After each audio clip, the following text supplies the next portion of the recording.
This chart tracks user adoption for major tech platforms. Notice the vertical spike late in 2022. That is ChatGPT reaching 100 million monthly active users in just 2 months, the fastest growth in the history of internet applications. For most of the public, the tool was a novelty. It was used to draft emails, summarize articles, or mimic the style of artists like musician Nick Cave. At this stage, the AI was strictly reactive. It operated as a text generator that sat dormant until a human provided a specific prompt. This established a specific mental model for the technology. To the early user base, ChatGPT was a conversational reference tool, a more sophisticated way to search the web.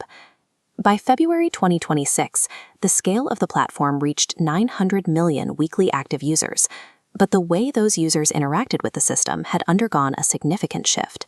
The software transitioned into what developers call an agentic model. The system gained the capability to take independent actions within a computer's operating system to achieve a goal. This includes the AI running its own code to solve problems, scheduling appointments in a personal calendar, or executing financial transactions on its own. We have moved from a machine that offers advice to one that executes digital tasks. We are delegating control over our workflows to a system while still grappling with its underlying safety and reliability. To understand how this system works, we have to look at its training. Large language models are refined through reinforcement learning from human feedback, where human trainers rank responses to teach the model what is safe and helpful. Much of this work was outsourced to Nairobi, Kenya.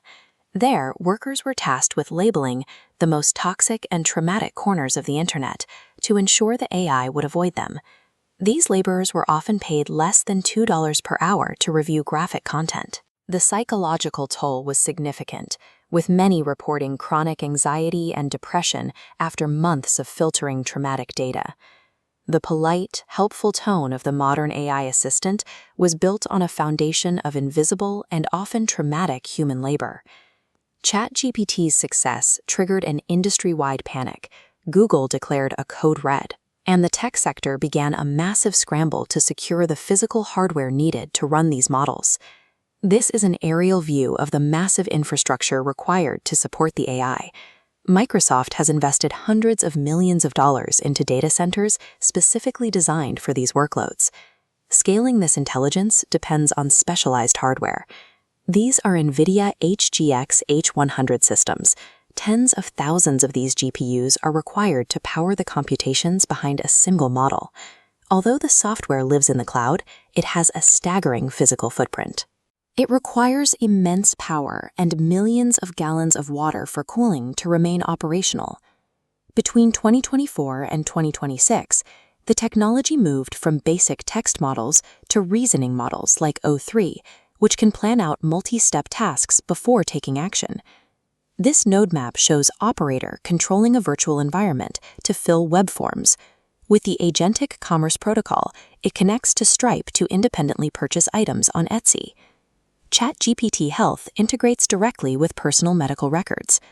In less than 4 years, the system moved from the chat window to the center of our personal finance, healthcare, and daily labor. But as the system's power grew, its foundational flaws remained. Because the models are trained to satisfy human testers, they often suffer from sycophancy, the tendency to flatter the user and agree with them even when the user is incorrect. There is also the persistent issue of hallucinations.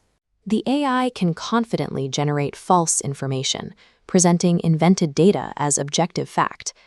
The real-world impact of these errors is already visible in the legal system. Attorneys have been sanctioned by federal judges for submitting motions that included fictitious legal precedents fabricated by the AI. We are granting autonomous operational power to a system that is still capable of inventing reality to please its audience. Despite these risks, advanced models like GPT 5.5 are now entrenched as infrastructure within global enterprises. This has led to a global regulatory pushback. The Federal Trade Commission and European regulators have launched investigations into the privacy practices and potential consumer harms of these models. Culturally, resistance is also growing. The 2026 Quit GPT movement saw hundreds of thousands of users cancel their subscriptions in protest of the company's political and corporate ties. Our legal and cultural systems are now struggling to adapt to the speed at which this technology is being integrated into daily life. For decades, the benchmark for AI was passing the Turing test or medical exams, but those metrics were designed for a machine that only outputs text, not one that autonomously manages a bank account or reviews a medical history. The real test is for humanity. We must now decide how much of our own agency and truth we will trade for digital convenience.